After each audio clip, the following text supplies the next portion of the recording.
Madame, monsieur, bonsoir. Nous sommes heureux de vous compter parmi nous ce soir sur votre nouvelle chaîne digitale SABA TV qui vous suit partout où vous êtes. Le PDG du groupe Cevital, Issa Derbrab, a comparu aujourd'hui devant le procureur du tribunal à Ben Ramdan de Sidi Mohamed. Dans la matinée, il a été convoqué par les enquêteurs de la brigade de la gendarmerie nationale de Bab Jdid où il a été entendu.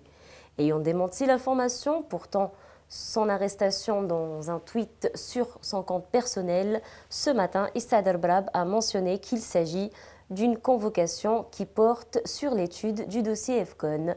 En cette fin d'après-midi, au moment où il se trouvait au tribunal, un autre démenti a été publié sur son compte Twitter, et ce qui laisse entendre que c'est fait pour tromper l'opinion publique. Issa Derbrab est toujours au niveau du tribunal. Des sources indiquent qu'il serait possible de le transférer vers la prison d'Al-Harrach.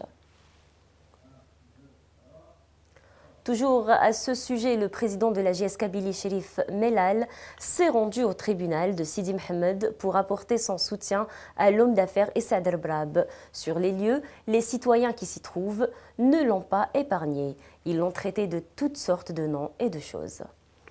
Par ailleurs, les travaux de la rencontre de concertation sur les mécanismes de la mise en place d'une instance nationale indépendante chargée de la préparation et de l'organisation des élections ont débuté aujourd'hui au Palais des Nations à Club des Pins à Alger.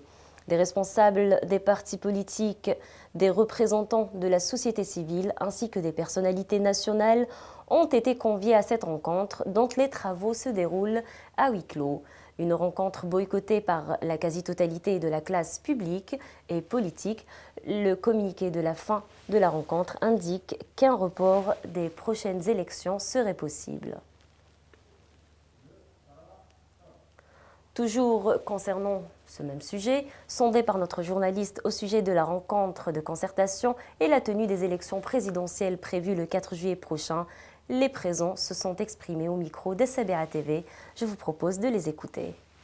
Cette institution qui s'en chargera du vote doit être constituée de juges, de personnes qualifiées, des partis politiques. Lors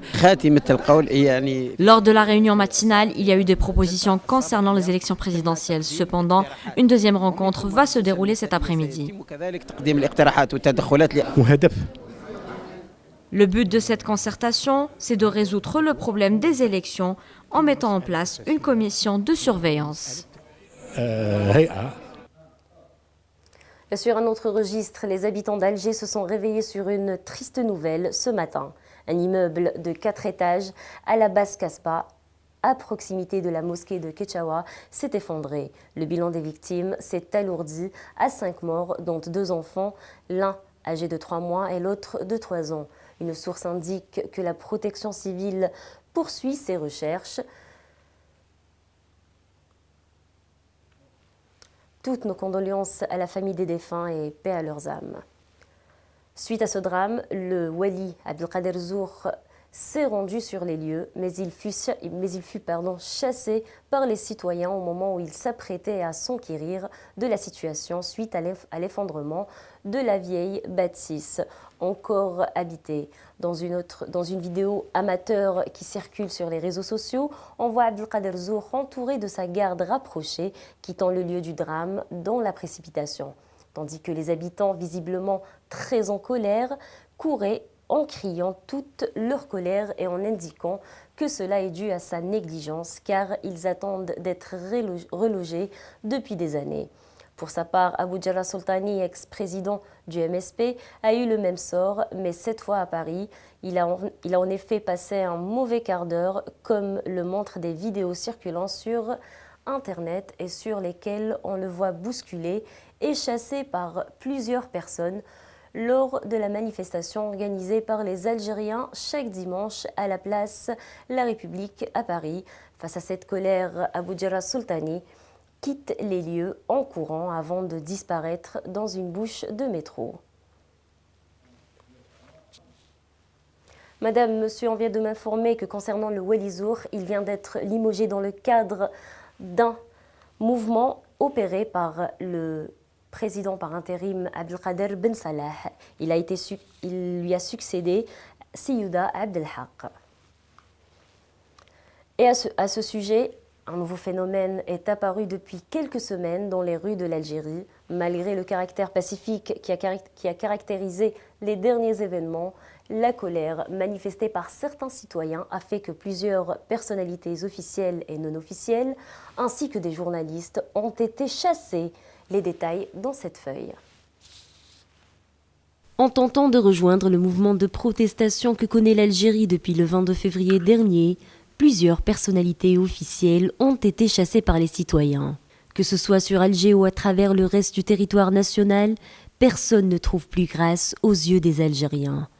À chaque événement ou visite officielle, ils ne ratent pas l'occasion de manifester leur colère en chassant tous ceux qu'ils considèrent comme intrus. Ce nouveau phénomène se tend jusqu'aux journalistes qui se voient eux aussi chassés à chaque couverture. Ça ne s'arrête pas là, non, car par la suite ils s'empressent à publier les vidéos de ces actes sur les réseaux sociaux. Les Algériens, pris par un excès de colère et de haine, vu leurs conditions de vie ces dernières années, vomissent tout le monde. Mais ce qu'ils ignorent est que parfois ces personnalités sont présentes à ces événements dans le but de tenter d'éclaircir la situation ou de leur apporter un semblant d'aide. Car au final, que ce soit journalistes ou autres personnalités, nous sommes Algériens et nous appartenons au même pays.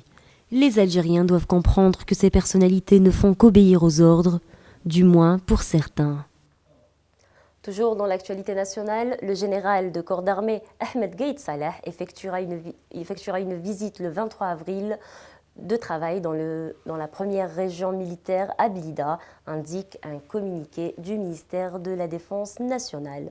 Lors de cette visite, le général de corps d'armée supervisera un exercice tactique avec munitions réelles exécuté par la 12e division d'infanterie mécanisée, visant le contrôle de la deuxième phase de la préparation combat, et tiendra aussi une réunion d'orientation avec les cadres et les personnels de la première région militaire, précise la même source.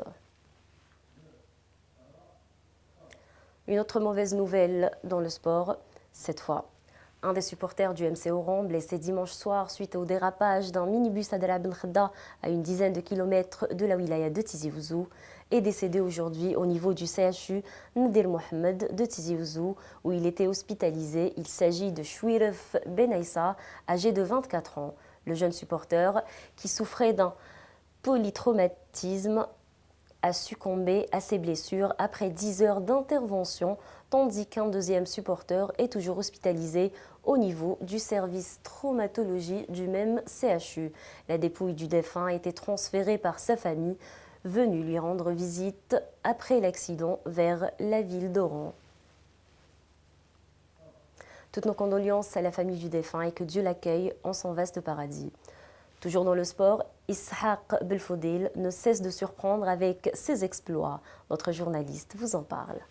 On se croirait dans un dessin animé de Olive et Tom, où la star de l'équipe ne cesse de briller à chaque rencontre, durant laquelle elle ne rate pas une occasion pour marquer. C'est le cas de Ishaq Belfodil, qui en cette année 2019 ne cesse de crever l'écran en Bundesliga. Le natif de Mostaganem est un auteur d'une phase retour exceptionnelle, ce qui lui a permis d'être classé meilleur joueur africain et arabe par le site WhoScored.